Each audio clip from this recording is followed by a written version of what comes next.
My name is Rose. Good afternoon, everyone. I am actually sitting in my parents' home, my deceased parents' home, because I'm in my village, and we are off grid and there's no internet. So if you hear sheep, goats, and chicken, it's just the terrain here. The environment is what it is. So even if I choose to take my video off, just know it's the internet instability. My name is Roseline Orwa. I'm a widow and a widow champion. And I want to share the case study of the Rona Foundation, moving beyond traditional foreign aid to building sustainable local ecosystems and structural resource models. And at Rona Foundation, we believe that widows have seen pain and suffering, and they can focus and organize, yet they remain vulnerable. And so at Rona Foundation, we flip this script. We turn pain into oneness, into unity, and empower widows to lead and advocate for neglected and abandoned marginalized communities. And we believe we change the ecosystem, we change the environment. It's just not the widow in our household, we actually change our ecosystem. The second slide, please. So using Rona as a case study for in-country mobilization, the question we ask ourselves is who are we raising funds from? Who exactly, especially in the beginning when we were starting about 17 years ago, when I became a widow of the post-election violence, starting to mobilize widows to meet in my home, in my parents' home where I'm sitting now. What were we raising funds for and whom are we raising them from? And at that time, there was no picture of international donors in perspective. We did not know them. I did not even know myself as a founder that we would need external funding. And so over a decade, we built a movement underground. At the time, we went very quickly from 3 widows to hundreds, and from hundreds to 3,000 widows, and now we are at about 20,000. So we built a movement underground. And so we raised funds internally. The power of consistency of local small donations, $1 to $5, very little money, including even below $1. And we did it through what we call the Rosalo, our independent savings and loaning. So we would say that this is what we are using for microcredit, and this is what we are supporting our movement with.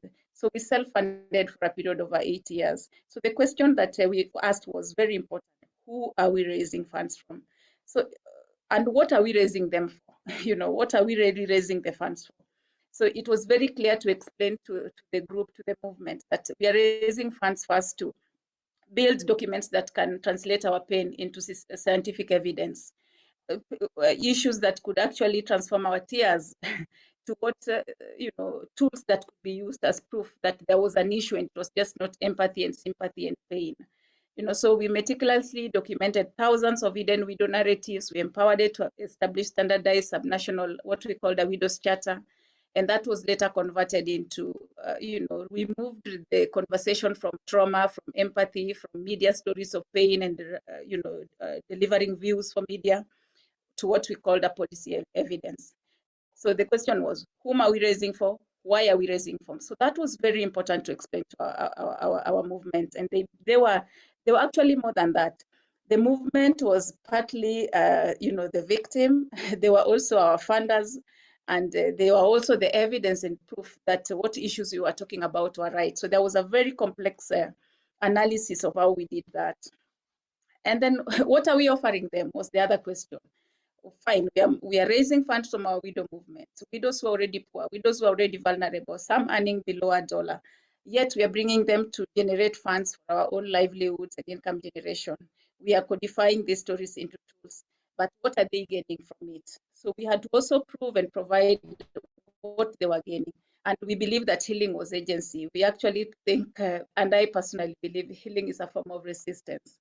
And so we moved them to understand that internal psychological safety net, the platforms that we were meeting in our homes under the mango trees, around our homesteads, meant that we were actually building something also for ourselves, that groups were not only to raise funds to come together, they were our social protection and they were a healing platform.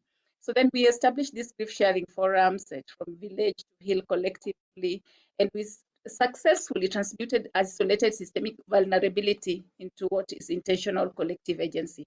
So we came from who, we codified what, and then we came to what they were benefiting at the time.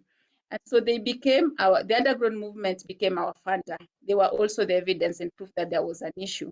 And still, they were also the ones that we were empowering to advocate for that same change.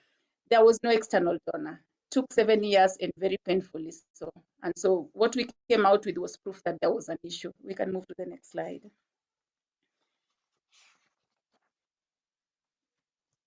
So then the question was, once you are internally raising your own funds within yourself at that level, and there's no external funder, how then, when you get to start talking into the funding space, the question would be, how do we know what you're building is succeeding?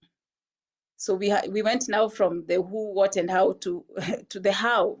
How do we know? You're the only one who knows what. How is it foolproof? Show us the evidence that it is working. You know, and so I think that's a question for many small organizations, that show us the evidence that it is working. And so we had to again move further to say, what is our Rusalo program? Is it moving beyond the village bank? What exactly is it providing?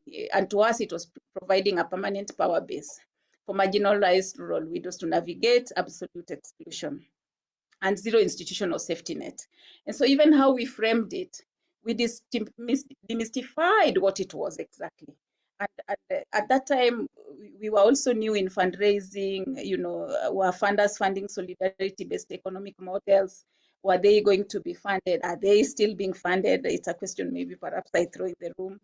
And what type of agency was still also attached to economic empowerment and improved livelihoods, yet also looking for social justice and economic justice. So it was so complex to do, and it took us so long to even understand that it was actually a solidarity-based economic model. And two, what else were we providing? Because then the question was, but not all, the assumption that widows are categories of elderly women, biblically, in the context of where I live and work, that they're elderly women, they are not supposed to remarry, the Bible has condemned them, suffering is their portion, they should live so and so. And yet they are now the fundraisers, yet they are now the funders, yet now they're the issue, yet now they're the proof of evidence. And I believe this sort of system is also something that funders look at, and they don't look at it in terms of the whole intersections of it all. It is isolation of one issue. Is it livelihood? Is it economic empowerment? Is it social injustice? But here we were presenting a model that even if a widow is 20 years old and one is 70, 50 years old, there was room here to come together through this model. And we are building what we call intergenerational solidarity. And the way we structured is that the elderly widows would be our elders in the group, so that there was guidance. And I'm a complete beneficiary of elder widows who had been oppressed by harmful traditional practices, that they had no way that there was a way to come out of it. And then it was to them, the elderly widows, it was not transactional survivability. To them, they came in to like sort of steward, sort of execute care, some sort of model. So we asked them, just contribute a care contribution and pin it under the micro entries of each group, so that even if you give just 100 shillings to the group, annually, you are actually contributing to join us in solidarity of the bigger picture of, advocating for our rights, advocating to outlaw harmful traditional practices, and we are coming together as a power base. So explaining all that, even building it first, then explaining to the funder language, is the how that part of it came as a result of continuous empowerment, continuous dialogue with funders, continuous dialogue with peers, to help us structure exactly to the core, and how does that shift systems. And so we did a very delicate dance, from economic self-reliance to explaining community solidarity and what it meant in our context. And when we succeeded in doing that, then the question became, then who can validate you? And maybe we can go to the next slide. And perhaps that is what Bill was saying, who are your billboards? So who can validate you? Who is going to tell us? You've told us, you have explained the issue, you've explained the how. We see how you're raising your funds. You even have evidence, because we structured our groups in a way that you could see their data. When are they meeting? Where are they meeting? What is their network? And actually we went further and said, the teachers, the lawyers, the community leaders who live in that group, in that village, became our matching funders. We would say them, we have $100. Can you match this group with $100? And so that way we were self-generating funding. But who was able to validate us? In this slide, I'm sharing the photo of when we outlawed and criminalized harmful widow practices last year. So the government became our key ally. And I think I've been into spaces lately where scaling is a big word. And we were with Patricia in a stall where scaling was being discussed. Is it deep scaling? Is it, geographical scaling? And the doer and payer conversation is in the ecosystem right now. So who will pay for it at a minimal cost? So here is the county assembly, members of the county assembly, and a group of all our widows there, widow organizations and groups. And we are saying that, we have driven this action. We are providing a system and a structure that the government can't replicate and replace. And so we were action driven, but we also were shifting power because we had the numbers. I don't think any political system can ignore a movement that has more than 10,000 widows. And so we were not competing. We were doing no harm. The policy do no harm mandate. And so they began to see us as allies to corroborate our story and validate us in a way that they also became our funder, state agency, Kenya Police, say County Assembly, government departments, Ministry of Agriculture, Ministry of Health. So they began to see us as allies in the work and the issue as bigger than just an organization. So they passed the law, they provided us with greenhouses, they gave us solar system, and in our clinic, our rural-based clinic where I am now, is receiving clinical commodities from the government, Ministry of Health. So they also became a funder. We went from grassroots rural women being seen as vulnerable and pitiful, and vulnerability is seen as a bad thing, yet we twisted it and scripted it to show resilience and solidarity. And the government then bought in and became an ally. And sometimes this is a delicate question I get asked. Do you get captured, or do you still get to be a human rights centered and provide your model as a best practice? I think we stand in the middle where we are describing ourselves. We are still doing the same thing we are doing. We are just refining our model for widowhood to be seen not as a state of oblivion for any woman, but as part of healing and a process that can be systemic, legally supported and programmed within the system. So if we go to the last slide, we can go to I have 2 minutes, so we have the last slide. So in this one, we were asking ourselves, no, the one before, the one before that. So what we were asking ourselves here was, who are you then? Because you've done through that dance. You have proven who's your funder, who is asking you what question. So who are you then? And then so we got what we used to avoid is a grassroots rural widow organization. So we are currently at the state where we have achieved the law, we have achieved a rural a movement, we have achieved a rural center. And we are actually saying that who have we become? So we are looking at our current identity. We are seeing ourselves as an innovator and a translator of widowhood to organization and partner allies with the rural realities of widowhood. And so we are becoming what I call a movement that restores community as an environment while advancing socio-economic justice and using widowhood as a platform. And the next slide. So we are pivoting our language. How do we introduce ourselves? How do we talk to our funders? And this is who we are. We are large, we are big, we come, and we are empowered. We got widows elected into the county assembly. So my takeaway would be just 5 things if you forgot everything I said. We found a problem. We provided a framework, framed it right. We found allies. We kept building trust. We are still building trust. And then we got our allies to convert into our funders. And then also, of course, we got other funders externally and internationally over time. But the large thing is, how do you pivot and become fundable? And I think that's the dance that a grassroots organization, small organization like us, get to do. And the rest is what I call you pray and hope that you become funded. So thank you so much. And I'm glad that you joined me into this conversation and I become an ally in this movement. Thank you so much.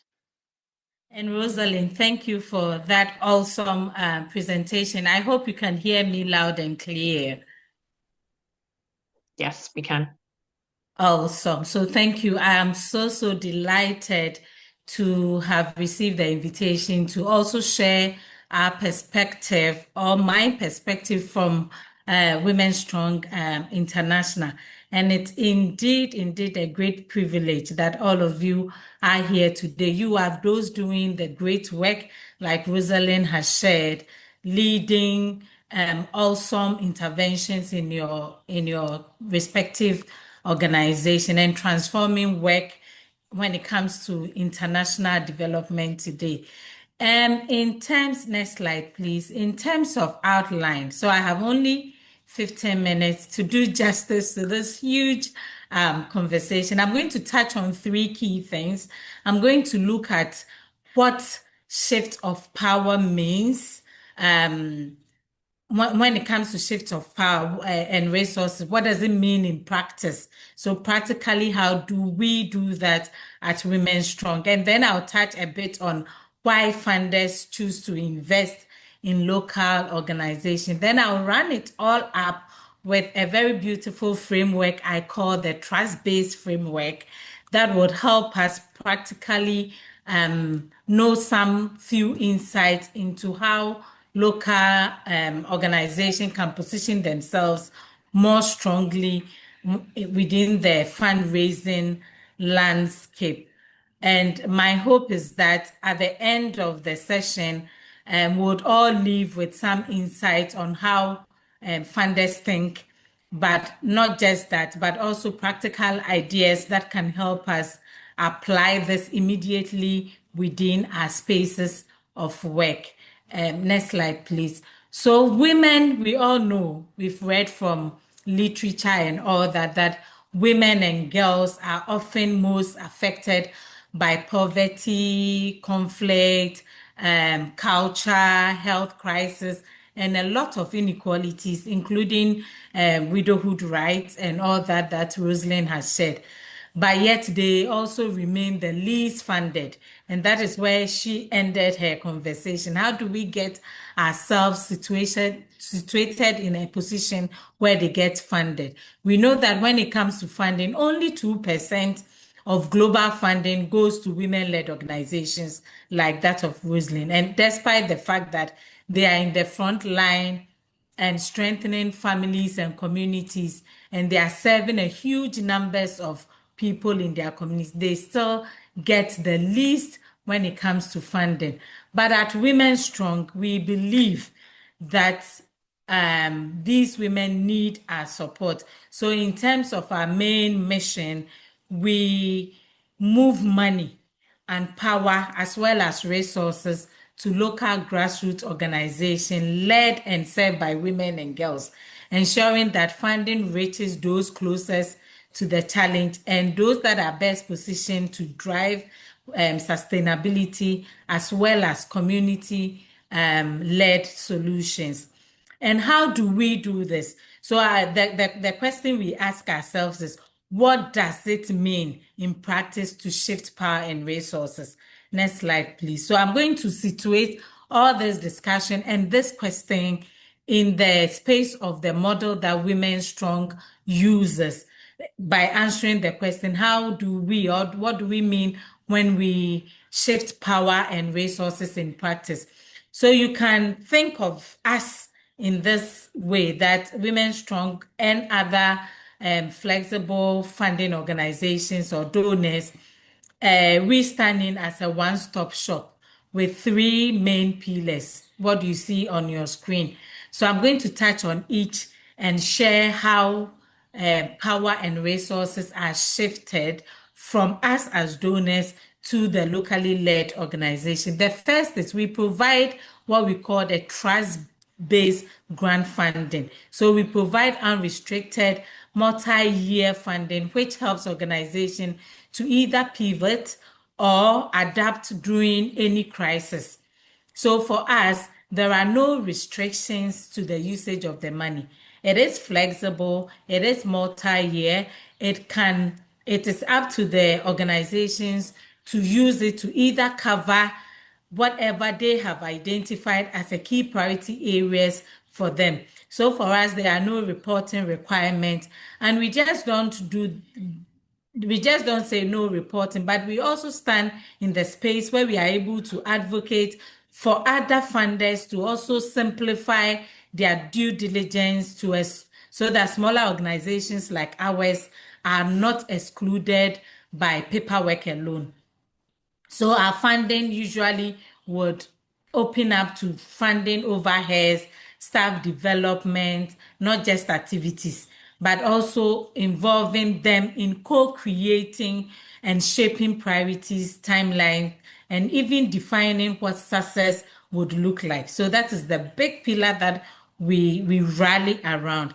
The second pillar, we always say that money alone is not enough.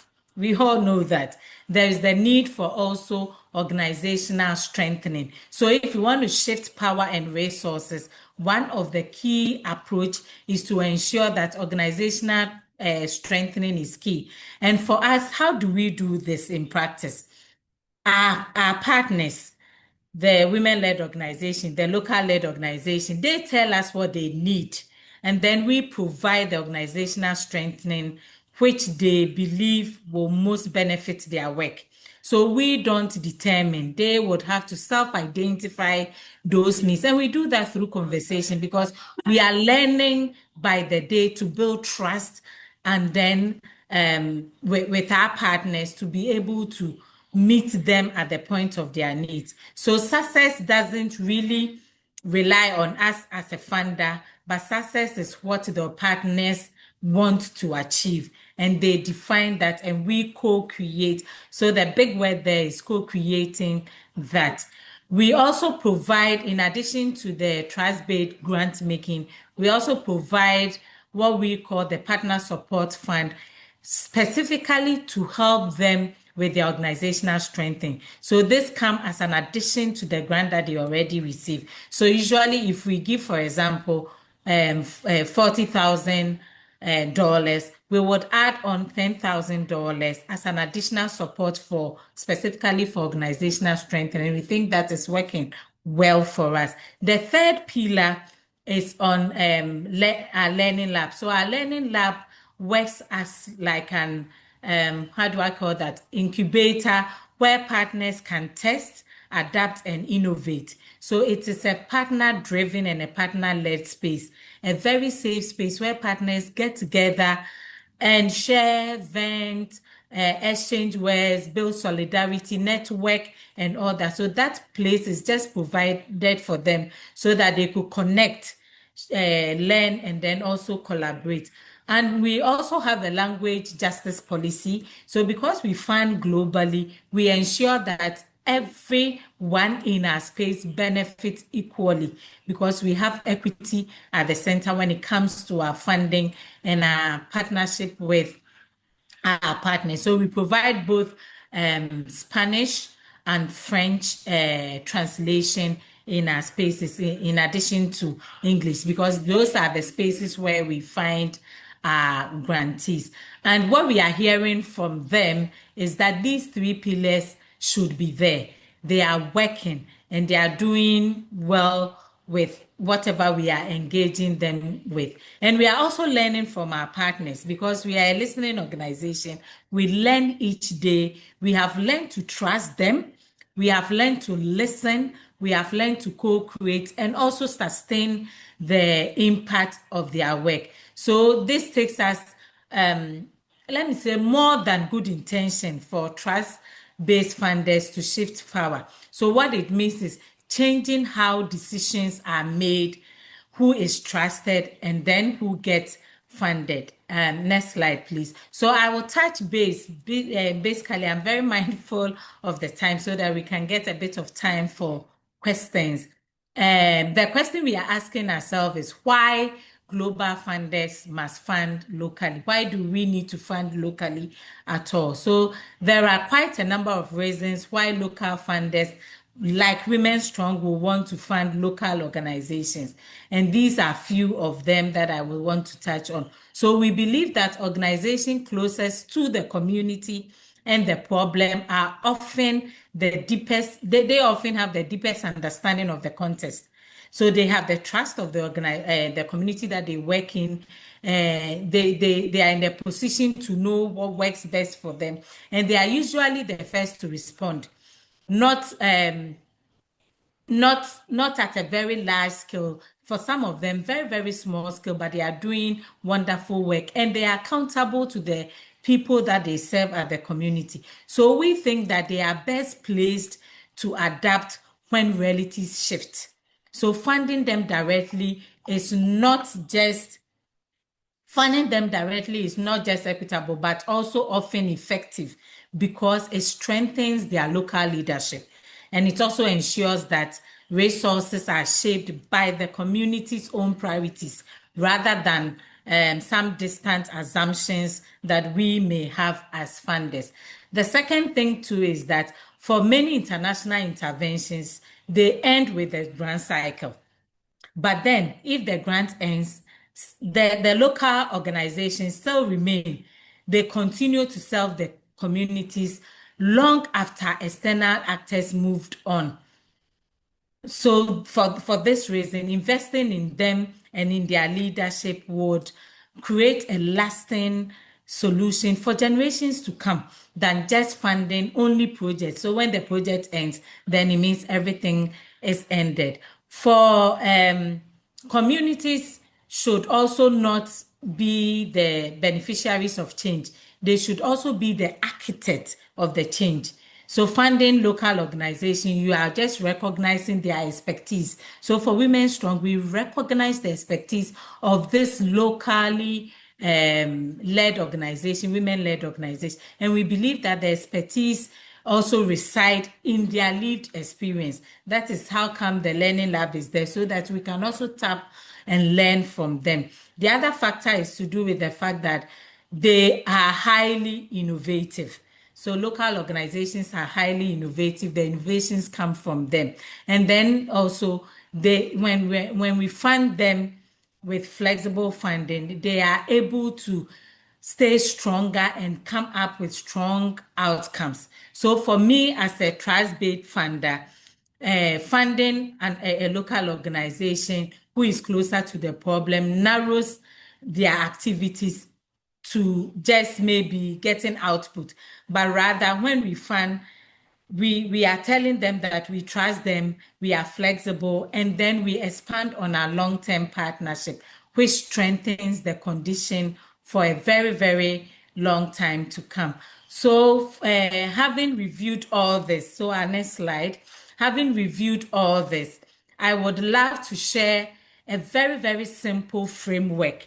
So I need to think through the lessons I have learned personally as a grant maker and also as a project lead in my former organization, where I happen to work with about 81 locally led organizations and providing them with grants, as well as being with WomenStrong as a philanthropy that invests and shifts power. So this framework, I have termed it trust-based. So I'm sure that if you didn't hear anything at all from what I said earlier on, keep this trust-based and let's see how it works for you. So I'll start with the T that says that tell your story authentically. So many organizations, most of the time what we do is we try to sound like what the donor will think, we think that the donor wants to hear. Instead, you need to tell your own story. Why is your organization founded? What problem were you trying to solve?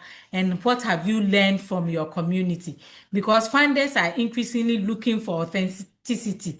We are not just interested in jargons and how well your proposal is. So instead of saying that, oh, I will do this and this and this, you need to put up and say that women in my community, for example, told us that they need A, B, and C. We want to hear that. The R is that it's root your work in your community. So one of the biggest assets is often the relationship you have with your community. So show that your communities are seeking your support. They are beneficiaries in the decision-making process, and they are in the center of your work. You are working with them and for them. The U is that understand your own challenges and feel free to share your vulnerability honestly, because most of the time we hide behind what didn't work and we always want to portray what works.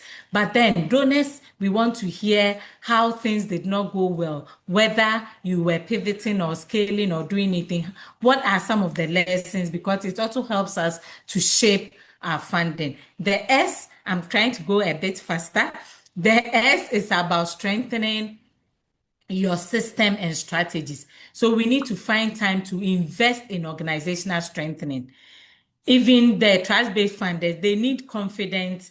They need to be confident that your resources or the resources that we are putting in organization are being managed responsibly. So you need to prioritize what strategies you need, whether they are financial control, governance structures, whether rating policies or clear rules and responsibility, you need to ensure. And for WomenStrong, that is why we are very keen on the organizational strengthening, because once you do that, it puts you in a better position to be able to attract more funders. The T that ends with the trust says that think long term, your vision, your relationship, and the values. So let your vision drive, let all these processes drive your success. What are you standing for? Where do you want to get? And how do you get there? And Roseline has shared hers, how they did that. And that has become a very solid example for us. With the base, the B says that build relationship before money. We need the stronger partnerships and relationships before we even submit our proposals. Most of my friends will tell me that, look, it is very important to friend raise than to fundraise, because you need those friends. You need to establish that partnership, that relationship, and cultivate them over time, so that when you drop your proposal, it becomes very easy for a funder to fund, because they already know you and that trust has already been built. The other thing is ask what you actually need, and that ask should be in line with your vision and mission.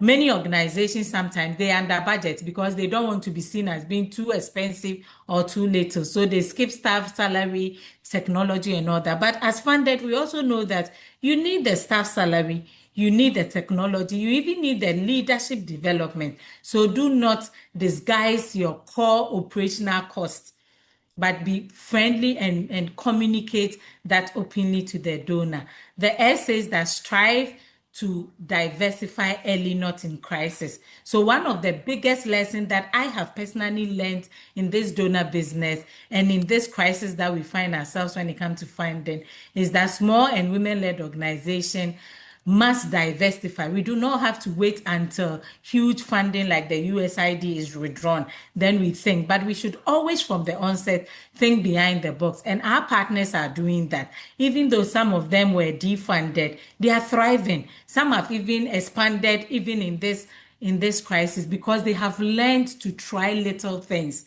They have learned to pivot new things, test new funding sources, and also communicate effectively their values in the midst of crisis. And then the last takeaway for me is on the E, that is expertise. You are not just a grant recipient, you are a partner. So expertise does not only sit with a donor or international institution.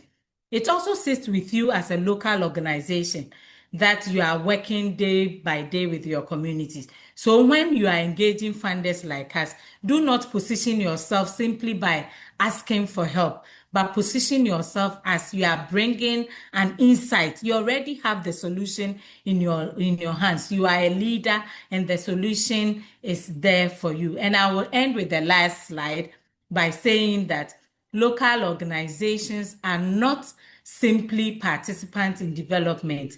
They are all leaders. And while system is not perfect, it keeps shifting all the time. Your work already has value. And then our role as funders, like for WomenStrong, it is not to define that value for you, but to recognize it, to trust it, and to resource it more effectively.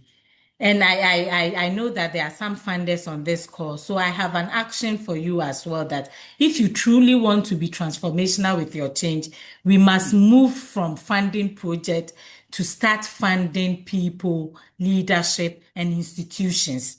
Don't just fund one project, 20,000 K, and then you are done, but invest in the organizations rather than just projects. So we must move from restricted funding to unrestricted funding. We must involve the partners that we are engaging at the table so that we would all work Hi, well this is towards the Amber. impact. Just Thank saying you.